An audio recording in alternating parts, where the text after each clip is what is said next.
बिहार की शराबबंदी के बावजूद जहरीली शराब का तांडव फिर सामने आया है। समस्तीपुर के सरायरंजन इलाके में एक ऐसी घटना हुई है जिसने पूरे इलाके को हिलाकर रख दिया है। दोस्तों, यहां पिता की जहरीली शराब पीने से मौत हो गई, जबकि बेटे की दोनों आंखों की रोशनी चली गई।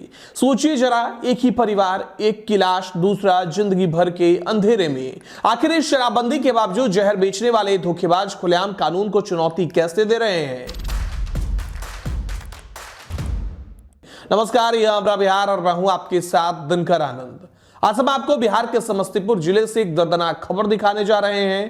बिहार सरकार ने शराबबंदी लागू की ताकि लोग नशे की लत से दूर रहे, घरों में शांति बनी रहे।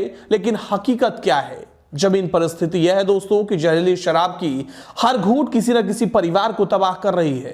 इसी सिलसिले में यह ताजा मामला समस्तीपुर जिले के सरायरंजन थाना क्षेत्र के बखरी बुजुर्ग गांव से सामने आया है, जहां जहरीली शराब ने एक पूरा परिवार उजाड़ दिया। जानकारी के अनुसार बखरी बुजुर्ग गांव की वार्ड नंबर 12 में रहने वाले बालेश्वर शाह, उम्र करीब 60 साल, और उनके बेटे बबलू कुमार शाह, उम्र लगभग 36 साल ने 1 जनवरी की शाम को गांव के ही शराब धंधेबाज अरविंद कुमार शाह उर्फ बंठा से 4 बोतल शराब मंगवाई थी। परिजनों ने बताया कि उस रात पिता और बेटे दोनों ने 3 बोतल शराब पी ली। शराब पीने के बाद दोनों की तबीयत अचानक बिगड़ने लगी। उल्टी, सिरदर्द और आंखों में जलन शुरू हो गई। शुरुआत में उन्होंने सोचा सामान्य नशे का असर है, इसलिए स्थानीय डॉक्टर को दिखाया गया। लेकिन जब स्थिति और गंभीर होती चली गई तो परिवार वालों ने 3 जनवरी को दोनों को समस्तीपुर के एक निजी नर्सिंग होम में भर्ती कराया। इलाज के दौरान बालेश्वर शाह की हालत बिगड़ती चली गई और अंततः उनकी मौत हो गई। बेटे बबलू को गंभीर स्थिति में पटना रेफर किया गया, जहां डॉक्टरों ने बताया कि जहरीली शराब के जहर से उनकी दोनों आंखों की रोशनी चली गई है। घटने के बाद जब घर की बहू राधा देवी ने पूरी बात समझी तो वह खुद पुलिस थाने पहुंची। उन्होंने मुरसरी घरारी थाना में आवेदन देकर शिकायत दर्ज कराई।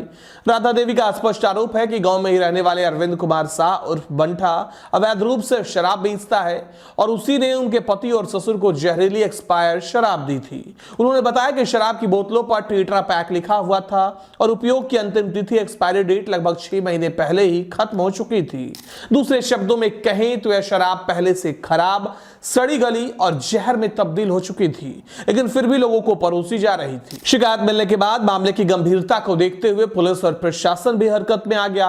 एएसपी संजय पांडे और एसडीओ खुद बखरी बुजुर्ग गांव पहुंचे, जहां उन्होंने घटनास्थल का जायजा लिया। एएसपी ने कहा कि मामले की एफएसएल टीम जांच करेगी ताकि यह पता चल सके कि शराब में कौन-कौन से जहरीली तत्व मिले हुए हैं। मृतक बालेश्वर शाह के परिवार का बयान दर्ज कर अरविंद उर्फ बंठा के खिलाफ एफआईआर दर्ज कर ली गई है। फिलहाल आरोपी फरार बताया जा रहा है और पुलिस उसी धरपकड़ के लिए लगातार छापेमारी कर रही है।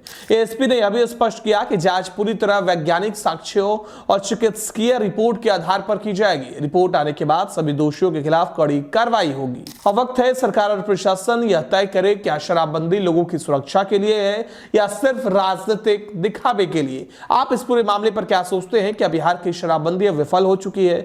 अपनी राय हमें कमेंट सेक्शन में जरूर बताएं। अगर रिपोर्ट जानकारीपूर्ण लगी हो तो वीडियो को लाइक करें, शेयर करें, हमारा बिहार को चैनल को सब्सक्राइब करें। नमस्कार।